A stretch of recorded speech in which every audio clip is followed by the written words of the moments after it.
প্রিয় শিক্ষার্থী, স্বাগতম ষষ্ঠ পর্বের পাওয়ার টেকনোলজির ভেহিকেল অটোমেশন অ্যান্ড সিগন্যালিং বিষয়ে। উপস্থাপনায় আমি আব্দুল্লাহ আল মামুন, জুনিয়র ইন্সট্রাক্টর, পাওয়ার, বরিশাল পলিটেকনিক ইনস্টিটিউট। আজকের আলোচনা দ্বিতীয় অধ্যায়, ইন্টেলিজেন্ট ট্রান্সপোর্ট সিস্টেম।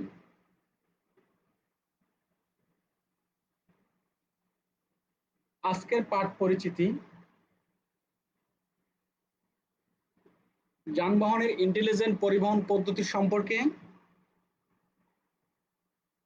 যানবাহন ইন্টেলিজেন্ট ট্রান্সপোর্ট সিস্টেম এর উদ্দেশ্য, ইন্টেলিজেন্ট ট্রান্সপোর্ট অ্যাপ্লিকেশন এর শ্রেণীবিভাগ, ইন্টেলিজেন্ট ট্রান্সপোর্ট সিস্টেমে ব্যবহৃত মূল অন্তর্নিহিত প্রযুক্তিগুলো কি কি, ভেহিকেল ইন্টেলিজেন্ট পরিবহন পদ্ধতির উপাদানসমূহ, ইন্টেলিজেন্ট পরিবহন সিস্টেমের সুবিধা, শহরে পরিবহনের ইন্টেলিজেন্ট ট্রান্সপোর্ট সিস্টেমের মূলনীতিগুলো কি কি। এ হচ্ছে আজকের পাঠ পরিচিতি। এখন আমরা বিস্তারিত দেখব। যানবাহনের ইন্টেলিজেন্ট পরিবহন পদ্ধতি। যানবাহনের ইন্টেলিজেন্ট পরিবহন পদ্ধতি কি? প্রিয় শিক্ষার্থী, আমরা দেখছি ইন্টেলিজেন্ট পরিবহন পদ্ধতি হলো পরিবহনের নিরাপত্তা, গতিশীলতা, দক্ষতা বৃদ্ধি করার লক্ষ্যে সংবেদনশীলতা, বিশ্লেষণ, নিয়ন্ত্রণ এবং যোগাযোগ প্রযুক্তি এর প্রয়োগ। নিচে একটি চিত্রে আমরা দেখতে পাচ্ছি যে ইন্টেলিজেন্ট ট্রান্সপোর্ট সিস্টেমে যানবাহনগুলো কিভাবে নিয়ন্ত্রিত হচ্ছে। এখানে কোনো ট্রাফিক সিগন্যাল নাই, নিজে নিজে নিয়ন্ত্রিত হচ্ছে। এদিক থেকে একটা রাস্তা আছে, এদিক থেকে কিছু যান যাচ্ছে এবং এদিক থেকে কিছু যান এই রোড দিয়ে যাচ্ছে। এই যানগুলা, এই মোটর যানগুলো এখানে থেমে যাচ্ছে কারণ স্বয়ংক্রিয়ভাবে ও নিয়ন্ত্রিত হচ্ছে, ইন্টেলিজেন্ট পদ্ধতিতে স্বয়ংক্রিয়ভাবে নিয়ন্ত্রিত হচ্ছে। এবং এদিক থেকে একটা যান স্বয়ংক্রিয়ভাবে সে পার্কিং হচ্ছে। তো অটোমেটিক্যালি সবগুলোই স্বয়ংক্রিয়ভাবে নিয়ন্ত্রিত, প্রত্যেকে স্থান দেখে সে নিজে নিজে চালিত হচ্ছে। প্রিয় শিক্ষার্থী, ট্রাফিক ম্যানেজমেন্ট উন্নত করতে, পরিবেশগত প্রভাবকে কমিয়ে আনতে এবং সাধারণ জনগণের কাছে পরিবহন সুবিধা বৃদ্ধি করতে ব্যাপকভাবে এই পদ্ধতি ব্যবহার করা হয়। এই পদ্ধতি ব্যবহার করা হয় এখন ব্যাপকভাবে, যে ট্রাফিক সিস্টেমকে উন্নত করতে, পরিবেশগত প্রভাবকে কমিয়ে আনতে, সাধারণ জনগণের কাছে এর সুবিধা পৌঁছে দেওয়ার জন্য এই পদ্ধতি ব্যবহৃত হচ্ছে। যানবাহনের ইন্টেলিজেন্ট পরিবহন পদ্ধতি, ইন্টেলিজেন্ট পরিবহন সিস্টেম এর প্রধান লক্ষ্য ট্রাফিক সমস্যা কমিয়ে ট্রাফিক দক্ষতা অর্জন করা। এর প্রধান উদ্দেশ্য এবং লক্ষ্য হচ্ছে যে ট্রাফিক যে সমস্যাগুলো আছে সেই সমস্যাগুলো কমিয়ে এর ট্রাফিক দক্ষতা অর্জন করা। এই সিস্টেমে সঠিক সময়ে রাস্তার অবস্থা তুলে ধরে, যা যাত্রীদের ভ্রমণের সময় কমিয়ে দেয় এবং পাশাপাশি তাদের নিরাপত্তা এবং যাত্রা আরামদায়ক করে। ইন্টেলিজেন্ট পরিবহন পদ্ধতির কাজ। ইন্টেলিজেন্ট পরিবহন পদ্ধতি, এই সিস্টেমটা কিভাবে কাজ করে আমরা সেটা দেখব। আমরা প্রথমে দেখছি যে তথ্য সংগ্রহ করে, ডাটা ট্রান্সমিশন করে, ও তথ্যগুলাকে ট্রান্সমিশন করে, অনুবাদ করে, এরপরে তথ্য বিশ্লেষণ করে এবং পর্যটনের কাছে তথ্য পৌঁছে দেয়। যেটা আমরা পাশের চিত্রে আমরা দেখতে পাচ্ছি যে তথ্য সংগ্রহ, ডাটা কানেকশন, ডাটা কালেকশন করতেছে এখানে ইন্টেলিজেন্ট সিস্টেমে, intelligent data connection, data clearing, এই ডাটাগুলাকে ক্লিয়ারিং করতেছে, ট্রান্সমিশন করতেছে, তারপরে এরপরে ট্রান্সফরমেশন, এই ডাটাকে ট্রান্সফরমেশন করে, বিশ্লেষণ করে, এটাকে ডিসিশনের জন্য, ডিসিশন মেকিং এর জন্য প্রেরণ করতেছে, সিদ্ধান্তের জন্য প্রেরণ করতেছে। এই ডাটাকে এখান থেকে প্ল্যানিং হয়ে সিদ্ধান্ত হয়ে তারপরে অল বেসড ফাংশন, এই অল বেসড ফাংশনে এখানে চলে যাচ্ছে। এখান থেকে তথ্যগুলো পর্যটকদের কাছে চলে যাচ্ছে, অর্থাৎ মোটরযানে যে যাত্রী আছে, যে ড্রাইভার আছে মোটরযানে, ড্রাইভারের কাছে সেই তথ্যগুলা চলে যাচ্ছে। এইভাবেই মূলত ইন্টেলিজেন্ট পদ্ধতি কাজ করছে। আমরা এখন বিস্তারিত দেখব। তথ্য সংগ্রহ, কৌশলগত পরিকল্পনা বাস্তবায়নের জন্য সময় পর্যবেক্ষণের সঙ্গে সুনির্দিষ্ট, ব্যাপক এবং স্পষ্ট তথ্য সংগ্রহ করা প্রয়োজন। তথ্য সংগ্রহের ডিভাইসগুলো স্বয়ংক্রিয় যানবাহন শনাক্তকারী, জিপিএস ভিত্তিক স্বয়ংক্রিয় সেন্সর, ক্যামেরা ইত্যাদি। হার্ডওয়্যার প্রধানত ট্রাফিক নজরদারি। হার্ডওয়্যারগুলো প্রধানত কি করে? ট্রাফিক নজরদারি, ভ্রমণের গতি এবং ভ্রমণের সময়, অবস্থান, যানবাহনের ওজন ইত্যাদি ডাটা রেকর্ড করে, ইত্যাদি তথ্যগুলোকে রেকর্ড করে। ডাটা ট্রান্সমিশন, দ্রুত এবং সঠিক সময়ে তথ্য প্রেরণ যোগাযোগ প্রযুক্তির উন্নয়নের চাবিকাঠি। দ্রুত এবং সঠিক সময়ে তথ্য প্রেরণ করা এখন যোগাযোগ প্রযুক্তির একটা উন্নয়নের চাবিকাঠি এটা। তাই আইটিএস থেকে, অর্থাৎ ইন্টেলিজেন্ট ট্রান্সপোর্ট সিস্টেম থেকে সংগৃহীত তথ্য ভ্রমণকারীদের ফেরত পাঠায় এবং ট্রাফিক সংক্রান্ত ঘোষণা যাত্রীদের এসএমএস, ইন্টারনেট বা যানবাহনের ইউনিটগুলোর মাধ্যমে পাঠানো হয়। এবং ট্রাফিক যে ঘোষণাগুলো আছে ট্রাফিক সংক্রান্ত, সেগুলা যাত্রীদের কাছে ইন্টারনেট, এসএমএস এবং বিভিন্ন ইউনিটের মাধ্যমে যাত্রীদেরকে পাঠানো হয়। তথ্য বিশ্লেষণ, ডাটা অ্যানালাইসিস, টিএমসি এ সংগৃহীত, টিএমসি ট্রাফিক ম্যানেজমেন্ট কন্ট্রোল, এই ট্রাফিক যে ম্যানেজমেন্ট কন্ট্রোল আছে, কন্ট্রোল রুমে যে তথ্যগুলো সংগৃহীত থাকে, এই ট্রাফিক ম্যানেজমেন্ট কন্ট্রোলে সংগৃহীত তথ্য এবং প্রাপ্ত তথ্য যা বিভিন্ন পদক্ষেপে আরও প্রসেস করা হয়। এই তথ্য একটি বিশেষ সফটওয়্যার দ্বারা চিহ্নিত ত্রুটি সংশোধন, একটা বিশেষ সফটওয়্যার দ্বারা এর ত্রুটিগুলো, এর যে বিভিন্ন ত্রুটি আছে সেগুলো সংশোধন করে যৌক্তিক বিশ্লেষণ করা হয়। পর্যটন তথ্য, ট্রাভেলার অ্যাডভাইজারি সিস্টেম ভ্রমণকারীকে পরিবহন আপডেটগুলো অবহিত করতে সহায়তা করে। এই সিস্টেম ভ্রমণের সময়, ভ্রমণের গতি, ভ্রমণের বিলম্ব, সড়ক দুর্ঘটনা, রুট পরিবর্তন, বিভাজন ইত্যাদি সঠিক তথ্য সরবরাহ করে থাকে। ইন্টেলিজেন্ট ট্রান্সপোর্ট সিস্টেমের আর্কিটেকচার, অবকাঠামো, আমরা দেখতে পাচ্ছি যে ইন্টেলিজেন্ট ট্রান্সপোর্ট সিস্টেম কিভাবে গঠিত। আমরা দেখি ইন্টেলিজেন্ট ট্রান্সপোর্ট সিস্টেম দুটি শ্রেণীতে প্রথমত ভাগ করছে, দুই ভাগে। একটা আছে টেকনোলজি ওরিয়েন্টেড ফাংশনাল এরিয়া এবং application oriented functional area. Technology oriented functional এরিয়ার মধ্যে আছে ATMS, advance traffic management system, ATIS, advance traveller information system, ABCS, advance vehicle control system, AHS, advance highway system এবং BICS, vehicle information communication system. এবং application oriented functional এরিয়ার মধ্যে আছে এপিটিএস,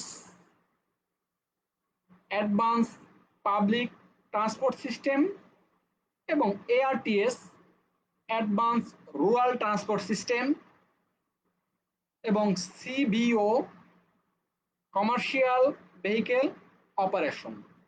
এই সিস্টেমগুলো নিয়ে হচ্ছে এই ইন্টেলিজেন্ট ট্রান্সপোর্ট সিস্টেম গঠিত। ইন্টেলিজেন্ট ট্রাফিক ম্যানেজমেন্ট পদ্ধতির প্রয়োগ। ইন্টেলিজেন্ট ট্রান্সপোর্ট ইন্টেলিজেন্ট যে ট্রাফিক আছে সেই ট্রাফিক ম্যানেজমেন্ট পদ্ধতিগুলো কিভাবে প্রয়োগ হচ্ছে আমরা সেটা দেখব। যে এগুলো প্রয়োগ হচ্ছে ইন্টেলিজেন্ট ইন্টেলিজেন্ট ট্রান্সপোর্ট সিস্টেম। এই ইন্টেলিজেন্ট ট্রান্সপোর্ট সিস্টেমটা কিভাবে প্রয়োগ হচ্ছে, এটিএমএস অ্যাডভান্স ট্রাফিক ম্যানেজমেন্ট সিস্টেমে, অ্যাডভান্স ট্রাভেলার ইনফরমেশন সিস্টেমে মাধ্যমে, অ্যাডভান্স পাবলিক ট্রান্সপোর্টেশন সিস্টেমের মাধ্যমে, কমার্শিয়াল ভেহিকেল অপারেশনের মাধ্যমে এবং অ্যাডভান্স ভেহিকেল হাইওয়ে সিস্টেম দ্বারা এই ট্রাফিক ম্যানেজমেন্ট পদ্ধতি প্রয়োগ হচ্ছে। এই পদ্ধতিগুলোর মাধ্যমে প্রয়োগ হচ্ছে। আমরা চিত্রে দেখতে পাচ্ছি প্রিয় শিক্ষার্থী, যে আমরা চিত্রে দেখতে পাচ্ছি যে কিভাবে এই ডায়াগ্রামের মাধ্যমে আমরা দেখতে পাচ্ছি যে কিভাবে এই ইন্টেলিজেন্ট ট্রাফিক ম্যানেজমেন্ট প্রয়োগ হচ্ছে।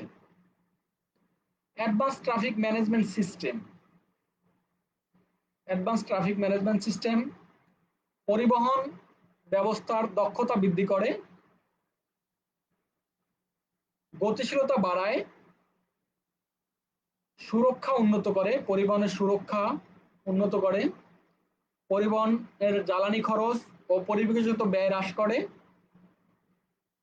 অর্থনৈতিক উৎপাদনশীলতা বৃদ্ধি করে। আমরা দেখতে পাচ্ছি যে পাশে একটা চিত্র, সেই চিত্রের মাধ্যমে দেখানো হয়েছে যে কিভাবে এই ট্রাফিক ম্যানেজমেন্ট সিস্টেম কাজ করে।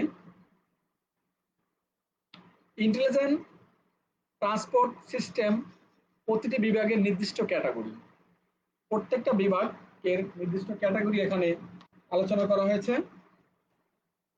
নিরাপত্তা বিভাগ, নিরাপত্তা বিভাগে ড্রাইভার এবং যাত্রীর নিরাপত্তা উন্নত করার উপর মনোযোগ দেওয়ার পাশাপাশি দুর্ঘটনা, আঘাত এবং মৃত্যুর সংখ্যা হ্রাস করাই হলো এই বিভাগের প্রধান অন্যতম কাজ। আমরা কিছু এইটার মাধ্যমে দেখতে পাচ্ছি যে এখানে লেন কিপিং এইড, এটা লেন কিভাবে লেনটা কিপিং করছে, লেন কিপিং এইড। তারপরে আমরা এই যে দেখতে পাচ্ছি এখানে adaptive screw control, cruise control, adaptive cruise control. তারপরে এই চিত্রের মাধ্যমে আমরা দেখতে পাচ্ছি blind spot information, blind spot, এই যে কোনো গাড়ি চলে যাচ্ছে এটা ব্লাইন্ড ও দেখতে পাবে, যে এই জন্য এখানে কিন্তু আলো নাই কিন্তু তারপরেও সে দেখতে পাচ্ছে, এটা হচ্ছে ব্লাইন্ড স্পট ইনফরমেশন। তারপরে এখানে আমরা একটা চিত্র দেখতে পাচ্ছি যে intersection collision warning, intersection collision warning এটার মাধ্যমে দেখতে পাচ্ছি। এখানে দেখতে পাচ্ছি রোড হ্যাজার্ড ওয়ার্নিং। এখানে এই চিত্রে আমরা দেখতে পাচ্ছি পার্শ্বিক চিত্র পর্যবেক্ষণ করতেছে, এই যে পাশের চিত্রগুলা, এই যে পাশের চিত্র, এই সেন্সরের লেন্সের মাধ্যমে ক্যামেরা, যে ক্যামেরার মাধ্যমে এই যে পাশের চিত্রগুলা সে পর্যবেক্ষণ করতেছে। এই শিক্ষার্থী, ট্রাফিক নিয়ন্ত্রণ বিভাগ, ট্রাফিক নিয়ন্ত্রণ বিভাগ আমরা চিত্রের মাধ্যমে দেখতে পাচ্ছি। ট্রাফিক নিয়ন্ত্রণ বিভাগ আমরা বিস্তারিত দেখি। নির্দিষ্ট নজরদারি ব্যবস্থা, নির্দিষ্ট নজরদারি ব্যবস্থা আছে। এই ব্যবস্থায় সড়কগুলোতে ক্যামেরা, সড়কগুলোতে নির্দিষ্ট ক্যামেরা থাকবে, নির্দিষ্ট দূরত্ব অন্তর অন্তর এই যে ক্যামেরা দেখতে পাচ্ছি, যে ক্যামেরার মাধ্যমে নজরদারি করছে যে মোটরযানগুলো কোথায় আছে, সার্বিক তথ্য এই যে ক্যামেরার মাধ্যমে দেখতে পাচ্ছি। চিত্রে দেখানো হচ্ছে যে ক্যামেরার লেন্সের মাধ্যমে, ক্যামেরার মাধ্যমে দেখতে পাচ্ছে যে মোটরযানগুলো কোথায় আছে, নির্দিষ্ট মোটরযানকে সে নজরদারি করছে। এবং সেন্সর ব্যবহার করে রাস্তার অবস্থা সার্বক্ষণিক নিরীক্ষণ করা যায়। এই ব্যবস্থার মাধ্যমে মোটর গাড়ি, মোটরযান এবং রাস্তার অবস্থা সার্বক্ষণিক নিরীক্ষণ করা যায়, সার্বক্ষণিক পর্যবেক্ষণ করা যায়। রাস্তার নজরদারি ব্যবস্থা, এই ব্যবস্থায় নজরদারি রাখার জন্য যানবাহনের ভিতরে ক্যামেরা এবং সেন্সর ব্যবহার করা হয়। তাছাড়াও রাস্তার অবস্থা দেখার জন্য যানবাহনের মধ্যে ক্যামেরা এবং সেন্সর থাকে, যে যানবাহনের মধ্যে ক্যামেরা এবং সেন্সরের মাধ্যমে রাস্তার তথ্যগুলা দেখা হয়, রাস্তার বিভিন্ন যে সমস্যাগুলা, যে তথ্য, রাস্তার সার্বিক অবস্থা, সেটা এই ক্যামেরার মাধ্যমে নজরদারি করা হয়। ডায়াগনস্টিক বিভাগ। ডায়াগনস্টিক বিভাগ, এই বিভাগে কোনো যন্ত্রপাতি বা কম্পোনেন্ট ব্যর্থ বা নষ্ট হলে তা মেরামতের পাশাপাশি এটির ব্যর্থতার কারণ খুঁজে বের করে। কোনো যন্ত্র যদি ফল্ট করে, সেই যন্ত্রপাতি কেন ফল্ট করছে তার কারণ খুঁজে বের করে। পাশের চিত্রে আমরা দেখতে পাচ্ছি যে একটা মোটরযানের কি জন্য ফল্ট করছে তার কারণ খুঁজে বের করতেছে, যে কেন ফল্ট হলো সেই কারণ খুঁজে বের করতেছে। এবং বিভিন্ন ধরনের সেন্সর, মেকানিক্যাল যন্ত্রাংশ ইত্যাদি ব্যর্থ হতে পারে, এবং পুনরায় এসব যন্ত্রপাতিকে ব্যবহার উপযোগী করাই হলো এর মূল কাজ। এর মূল কাজ হলো যে পুনরায় এই যন্ত্রাংশকে ব্যবহার উপযোগী করা। এছাড়া পাওয়ার train, diagnostic chassis, remote diagnostic tower, tyre pressure পর্যবেক্ষণ, বগি ডায়াগনস্টিক ইত্যাদি হলো এই বিভাগের প্রধান কাজ। এই বিভাগ এই কাজগুলা করে থাকে। চিত্রের মাধ্যমে আমরা দেখতে পাচ্ছি কার ডায়াগনস্টিক, একটি কার কিভাবে ডায়াগনস্টিক হচ্ছে। প্রিয় শিক্ষার্থী, পরিবেশ বিভাগ। পরিবেশ বিভাগের মধ্যে যে বিষয়গুলো থাকবে সেটা আমরা পাশের চিত্রে দেখতে পাচ্ছি। পরিবেশের, এটা ঢাকা শহরের একটি চিত্র আমরা দেখতে পাচ্ছি। আমরা এখন দেখি পরিবেশ বিভাগে রাস্তার তাপমাত্রা, রাস্তার অবস্থা, রাসায়নিক উপাদান, পৃষ্ঠতলের দৃঢ়তা পরিমাপের জন্য সেন্সর হতে তথ্য সংগ্রহ করা হয়। রাস্তার অবস্থা, যে রাস্তার কি অবস্থা, রাস্তায় দেখতে পাচ্ছি যে আমরা কোনো ট্রাফিক সিগন্যাল মানছে না, যে যে যেভাবে পারছে রাস্তা গাড়ি চালাচ্ছে, সেটা আমরা রাস্তা দেখতে পাচ্ছি। রাস্তার আবহাওয়া অবস্থা, রাস্তার কি ওয়েদার, সেটা আমরা দেখতে পাচ্ছি। রাস্তার আবহাওয়া অবস্থা কি, যে দূষণ, পলিউশন, এবং দূষণের জন্য যে হাঁটতে পারতেছে না, এটা আমরা দেখছি। পৃষ্ঠতলের অবস্থা এবং দূষণ ব্যবস্থা আমরা দেখতে পাচ্ছি এখানে চিত্রের মাধ্যমে, যে কি ধরনের রাস্তা দূষণ হচ্ছে। ব্যবহারকারী বিভাগ। ব্যবহারকারী বিভাগে সেন্সরগুলো নিরাপত্তা, দুর্ঘটনা কমানো জন্য ড্রাইভারকে দক্ষতা এবং আচার আচরণ পর্যবেক্ষণ করে থাকে। রাডার সেন্সর গাড়ির মুভমেন্ট এর পাশাপাশি ড্রাইভারের যাবতীয় তথ্য প্রদান করে। যে সেন্সর থাকে, সেন্সর গাড়ির মুভমেন্টের পাশাপাশি ড্রাইভারের সার্বিক তথ্য প্রদান করে, এবং কোনোরূপে সমস্যা বা ঝামেলা দেখা দিলে অডিও সংকেতের মাধ্যমে সতর্কতা প্রদান করে, এবং কোনো যদি সমস্যা দেখা দেয় তার সংকেতের মাধ্যমে, অডিও সংকেতের মাধ্যমে সতর্কতা প্রদান করে। সহায়ক বিভাগ, অ্যাসিস্ট্যান্ট ক্যাটাগরি। সহায়ক বিভাগ, সহায়ক বিভাগের মধ্যে আছে ট্রিপের তথ্য। একটা গাড়ি দিয়ে যে ট্রিপ মারে, সেই ট্রিপের তথ্য। তারপর ড্রাইভারকে রাস্তার লোকেশন দেয়, ড্রাইভারের রাস্তার লোকেশন, পার্কিং, পর্যটন এবং ঘটনা, ইনপুট, ইনরুট তথ্য ইত্যাদি যাবতীয় সাপোর্ট প্রদান করে। এই তথ্যগুলো দিয়ে এই কার অ্যাসিস্ট্যান্ট ড্রাইভারকে যাবতীয় তথ্য প্রদান করে। ইন্টেলিজেন্ট ট্রান্সপোর্ট সিস্টেম অ্যাপ্লিকেশনের প্রাথমিক শ্রেণীবিভাগ। প্রাথমিক শ্রেণীবিভাগগুলা অ্যাপ্লিকেশন প্রয়োগের শ্রেণীবিভাগে আলোচনা করব। ইন্টেলিজেন্ট ট্রান্সপোর্ট সিস্টেম অ্যাপ্লিকেশনের প্রাথমিক শ্রেণীবিভাগকে 4টি ভাগে ভাগ করা যায়, যথা তথ্য বিনোদন এবং স্বাচ্ছন্দ্য, ট্রাফিক ব্যবস্থাপনা, সড়ক নিরাপত্তা, অটোনোমাস ড্রাইভিং। তথ্য ও বিনোদন এবং স্বাচ্ছন্দ্য, ইন্টারনেট সুবিধা, ভিডিও স্ট্রিমিং, আবহাওয়ার তথ্য, খেলাধুলা ইত্যাদি বিষয় পর্দায় প্রদর্শন করে।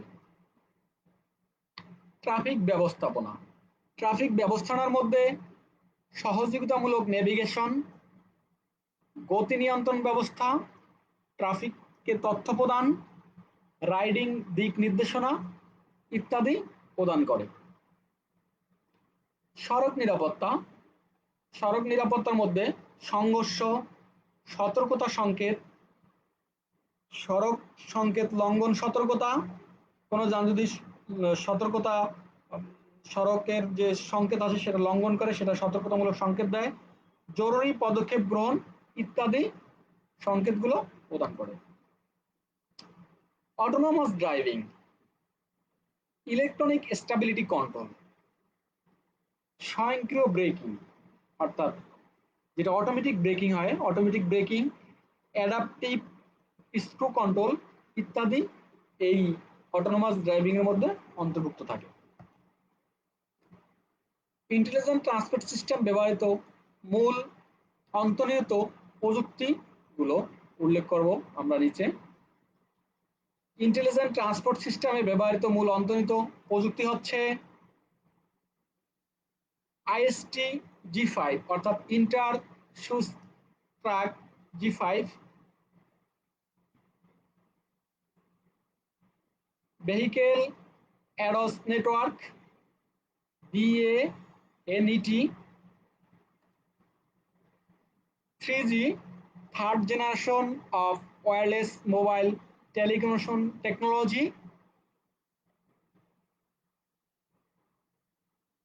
LTE long term evaluation. এই তথ্যগুলোর মধ্যে বর্তমানে BANET অর্থাৎ ভেহিকুলার অ্যাডস নেটওয়ার্কিং এই প্রযুক্তি বহুলভাবে ব্যবহৃত হচ্ছে। এই প্রযুক্তির মাধ্যমে আমরা ভেহিকেল টু ভেহিকেল কমিউনিকেশন করতে পারবো, vehicle to infrastructure communication, customer cluster to cluster communication, cluster to traffic administrator communication করা হয়। এই প্রযুক্তির ব্যবহার বিভিন্ন প্রক্রিয়ার মাধ্যমে ব্যবহৃত হচ্ছে। প্রক্রিয়াগুলো হলো air road, rail, maritime, inland waterway. এই প্রযুক্তির বিষয়ভিত্তিক উদ্দেশ্য ইন্টেলিজেন্ট ট্রান্সপোর্ট সিস্টেম ব্যবহারের মাধ্যমে পরিবহনের গতিশীলতা বৃদ্ধি করা। ভেহিকেল ইন্টেলিজেন্ট পরিবহন পদ্ধতির উপাদানসমূহ।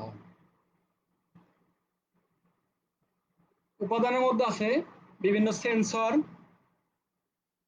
সেন্সরের মধ্যে আছে যানবাহন, ইনফ্রাস্ট্রাকচার সেন্সর, ব্যবহারকারী ইউজার সেন্সর, তারপর সংরক্ষিত তথ্যের মধ্যে ম্যাপ থাকবে, ডাটাবেস থাকবে, ঐতিহাসিক তথ্য বিভিন্ন হিস্টোরিক্যাল ইনফরমেশন থাকবে, ব্যবহারকারীর ইন্টারফেস, এর মধ্যে থাকবে ইনপুট এবং আউটপুট ডিভাইস,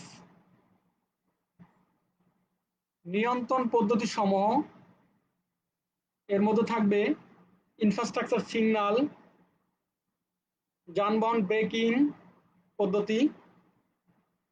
ইন্টেলিজেন্ট পরিবহন সিস্টেমের সুবিধা, ইন্টেলিজেন্ট পরিবহন সিস্টেমের কি কি সুবিধা সেটা আমরা দেখব। ড্রাইভারের নিরাপত্তা উন্নতি করে,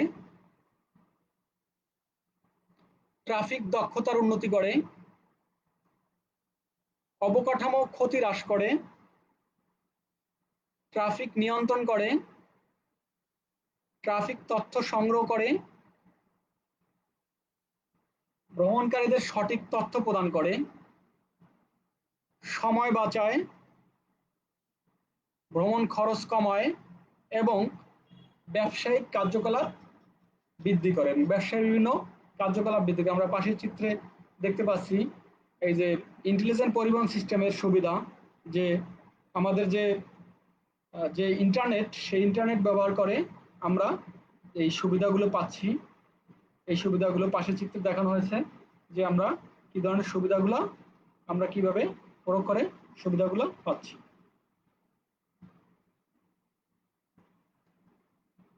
ইন্টেলিজেন্ট পরিবহন সিস্টেমের অসুবিধা। প্রত্যেক জিনিসেরই সুবিধার পাশাপাশি কিছু অসুবিধা থাকে। এই ইন্টেলিজেন্ট পরিবহন সিস্টেমের অসুবিধাগুলো আমরা দেখব। অসুবিধা হচ্ছে অটোমেশন এবং ম্যানুয়াল উভয় পদ্ধতির মোটরযান একই সাথে ব্যবহার করা কঠিন। যে উভয় পদ্ধতির যে যান, অটোমেশন এবং ম্যানুয়াল উভয় পদ্ধতির যান একই সাথে ব্যবহার করা আমাদের জন্য কঠিন এই পদ্ধতিতে। প্রাথমিকভাবে এর পরিচালনা, মোটরযানকে পরিচালনা করা, যন্ত্রপাতি ব্যবহার করা, এই পদ্ধতি বুঝতে পারা কঠিন আমাদের জন্য। ইন্টেলিজেন্ট পরিবহন যন্ত্রপাতিগুলো প্রাথমিকভাবে ব্যবহার করা কঠিন। ইন্টেলিজেন্ট পরিবহন সিস্টেমের যন্ত্রপাতি ক্রয় করা ব্যয়বহুল এবং এর বিভিন্ন যে ইকুইপমেন্ট আছে এগুলো ক্রয় করা অনেক ব্যয়বহুল। ইহার নিয়ন্ত্রণ ব্যবস্থার সফটওয়্যার হ্যাকার দ্বারা হ্যাক হওয়ার সম্ভাবনা থাকে। অর্থাৎ নিয়ন্ত্রণ ব্যবস্থায় যে সফটওয়্যার ব্যবহার করা হয় সেই সফটওয়্যারগুলো হ্যাকার দ্বারা হ্যাক হতে পারে। শহরে পরিবহনে ইন্টেলিজেন্ট ট্রান্সপোর্ট সিস্টেমের নীতি। আমরা পাশেই চিত্রে দেখতে পাচ্ছি খুব সুন্দর একটি শহর। এই শহরের যে একটা শহরের ইন্টেলিজেন্ট ট্রান্সপোর্ট সিস্টেম ব্যবহার করার যে মূলনীতি থাকবে সেই মূলনীতিগুলো আমরা দেখব। কি কি মূলনীতি থাকবো? শহরের প্রবেশ যোগ্যতা, শহরে প্রবেশের যোগ্যতা থাকতে হবে, প্রবেশের মতো রোড, শহরে প্রবেশ করার মতো প্রশস্ত রাস্তা থাকতে হবে। এই যে আমরা দেখতে পাচ্ছি শহরে প্রবেশ করার রাস্তা থাকতে হবে, প্রবেশ যোগ্যতা। পরিষ্কার পরিবেশ, একটা খুব আমরা পাশের চিত্রে দেখতে পাচ্ছি খুব সুন্দর একটা পরিষ্কার পরিচ্ছন্ন একটা পরিবেশ। কম শক্তি ব্যবহার এবং কম পরিমাণে শক্তি ব্যবহার করতে হবে। খুব বেশি পরিমাণ যানবাহন ব্যবহার করলে এই সিস্টেম ব্যবহারে হ্যাম্পার হতে পারে, কারণ যানবাহন যত খুব অত্যাধিক যানবাহন হলে সেগুলো নিয়ন্ত্রণ করা খুব কষ্টসাধ্য এবং যানজট হওয়ার সম্ভাবনা খুব বেশি থাকে। এজন্য কম শক্তি ব্যবহার করতে হবে, কম পরিমাণে যানবাহন ব্যবহার করতে হবে। নিরাপদ শহর এবং একটি নিরাপদ শহর লাগবে, যেই শহরে কোনো অনিরাপদ কোনো ব্যবস্থা থাকবে না, নিরাপদ একটি শহর থাকবে। পর্যটকদের জন্য আকর্ষণীয় শহর হইতে হবে এবং শহরটা হইতে হবে পর্যটনের জন্য আকর্ষণীয়। আমরা দেখতে পাচ্ছি পাশের চিত্রে যে শহরটি দেখানো হয়েছে এটা পর্যটকদের জন্য খুবই একটি আকর্ষণীয় একটি শহর। আমরা দেখতে পাচ্ছি প্রিয় শিক্ষার্থী যে এই বিষয়গুলা একটা শহরে মোটরযান পরিচালনার জন্য অর্থাৎ ইন্টেলিজেন্ট সিস্টেমের জন্য এই বিষয়গুলা মাথায় থাকতে হবে। এই নীতিগুলা মেনেই আমাদের মোটরযান পরিচালনা করতে হবে। শহরে ট্রাফিক নীতি প্রয়োগ করার জন্য প্রয়োজনীয় 7টি গুরুত্বপূর্ণ বৈশিষ্ট্য থাকে। ট্রাফিক যে নীতি সেই নীতি প্রয়োগ করার জন্য 7টা বৈশিষ্ট্য থাকে। 1, শক্তিশালী নেটওয়ার্ক ব্যবস্থা, পরিবহন পরিচালনার জন্য একাধিক রাস্তা, যানবাহন পরিচালনার জন্য একাধিক রাস্তা থাকবে, পার্কিং সুবিধার জন্য অবশ্যই নির্দিষ্ট পার্কিং ব্যবস্থা থাকবে, যানবাহনের প্রকার ভিত্তিক লেন, বিভিন্ন যানবাহনের প্রকার অনুযায়ী আলাদা আলাদা লেন থাকবে, মিশ্র ট্রাফিক ব্যবস্থা থাকবে, অগ্রাধিকার ভিত্তিক ক্রসিং এবং মোটরযান ক্রস করার জন্য অগ্রাধিকার ভিত্তিক যেই যানটা আগে ক্রস করবে সেটা অগ্রাধিকার ভিত্তিক ক্রসিং করার ব্যবস্থা থাকবে এবং বন্টন এবং সরবরাহ সুষম বন্টন এবং সরবরাহ ব্যবস্থা থাকতে হবে। প্রিয় শিক্ষার্থী, শহরে যানবাহন অবাধ চলাচলের জন্য প্রয়োজন।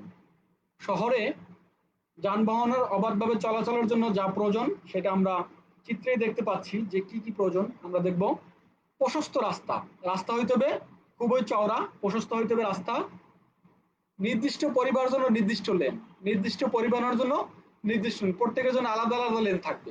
এই যে উপর দিয়ে একটি মোটরযান একটি যানবাহন উপর দিয়া চলাচল করছে এবং নিচ দিয়া যানবাহন চলে, বড় গাড়ি সেটা উপর দিয়ে যাচ্ছে এবং ছোট গাড়িগুলা নিচ দিয়ে চলাচল করছে। নির্দিষ্ট পরিবহনের জন্য এর জন্য নির্দিষ্ট লেন থাকতে হবে। স্বনিয়ন্ত্রিত ট্রাফিক ব্যবস্থা, স্বনিয়ন্ত্রিত ট্রাফিক ব্যবস্থা থাকতে হবে। যে চিত্রে দেখতে পাচ্ছি যে এখানে কোনো ম্যানুয়ালি কোনো ট্রাফিক ব্যবস্থা নাই, নিজে নিজেই যান নিয়ন্ত্রিত হয়, এজন্য স্বনিয়ন্ত্রিত ট্রাফিক ব্যবস্থা। এই যে এই গাড়িটা সে স্বনিয়ন্ত্রিতভাবে সে ক্রস করে উপর দিয়ে চলে যাচ্ছে।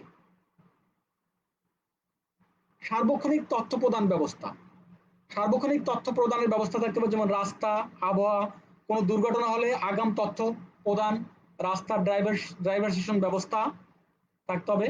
হাইওয়ে টোল আদায় প্রক্রিয়া সহজকরণ, অর্থাৎ নন স্টপ ইলেকট্রনিক্স টোল আদায় করতে হবে। টোল আদায়ের প্রক্রিয়া এটা সহজভাবে করতে হবে, নন স্টপ ভাবে টোল আদায়ের ব্যবস্থা থাকতে হবে ইলেকট্রনিক্স প্রক্রিয়ায়, এবং শহর ও হাইওয়ে নেটওয়ার্কের আওতায় থাকতে হবে, এবং সবসময় শহর এবং হাইওয়ে এটা নেটওয়ার্কের আওতায় থাকতে হবে, নেটওয়ার্ক না থাকলে হবে না। প্রিয় শিক্ষার্থী, বাড়ির কাজ, আজকের বাড়ির কাজ আমরা দেখতে পাচ্ছি। বাড়ির কাজ আমরা যেগুলা শিখছি এগুলা বাড়িতে কাজ থাকবে।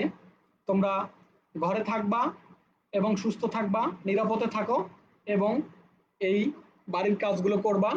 যানবাহন ইন্টেলিজেন্ট পরিবহন পদ্ধতির বর্ণনা করবা। যানবাহন ইন্টেলিজেন্ট ট্রান্সপোর্ট সিস্টেমের উদ্দেশ্য কি কি, যানবাহন ট্রান্সপোর্ট সিস্টেম এই যে ইন্টেলিজেন্ট পদ্ধতির, এই পদ্ধতির উদ্দেশ্যগুলো কি কি সেগুলা তোমরা শিখবা এবং খাতায় নোট করবা। ইন্টেলিজেন্ট ট্রান্সপোর্ট অ্যাপ্লিকেশন এর শ্রেণী বিভাগ উল্লেখ করবা, বিভিন্ন শ্রেণী বিভাগগুলো ইন্টেলিজেন্ট ট্রান্সপোর্ট সিস্টেমের, এই শ্রেণী বিভাগগুলো তোমরা উল্লেখ করবা। ইন্টেলিজেন্ট ট্রান্সপোর্ট সিস্টেমে ব্যবহৃত মূল অন্তর্নিহিত প্রযুক্তিগুলো কি কি, এবং আমরা দেখছিলাম যে মূল অন্তর্নিহিত প্রযুক্তি কি কি, সেই প্রযুক্তিগুলো তোমরা শিখবা। মূল অন্তর্নিহিত কি কি প্রযুক্তি ব্যবহার করা হয়েছে ইন্টেলিজেন্ট ট্রান্সপোর্ট সিস্টেমে। ভেহিকেল ইন্টেলিজেন্ট পরিবহন পদ্ধতির উপাদান সমূহ কি কি, ইন্টেলিজেন্ট পরিবহন সিস্টেমের সুবিধা কি কি, ইন্টেলিজেন্ট পরিবহন সিস্টেমের অসুবিধা কি কি, সুবিধা কি কি এবং এর অসুবিধা কি কি আমরা সেটা লিখব, বাসায় এটা পড়ব। সর্বশেষ, শহরে পরিবহনে ইন্টেলিজেন্ট ট্রান্সপোর্ট সিস্টেমের নীতিমালা কি, শহরে পরিবহনের জন্য ইন্টেলিজেন্ট ট্রান্সপোর্ট সিস্টেমে কি কি নীতিমালা থাকবে, আমরা একটু আগে সেটা দেখছিলাম যে কি কি নীতিমালা, সেটা তোমরা শিখবা। প্রিয় শিক্ষার্থী, আজকে এ পর্যন্তই। ধন্যবাদ সবাইকে। সুস্থ থাকো, বাসায় থাকো এবং নিরাপদে থাকো, এবং এই ক্লাসগুলা ভালোভাবে মনোযোগ সহকারে করো।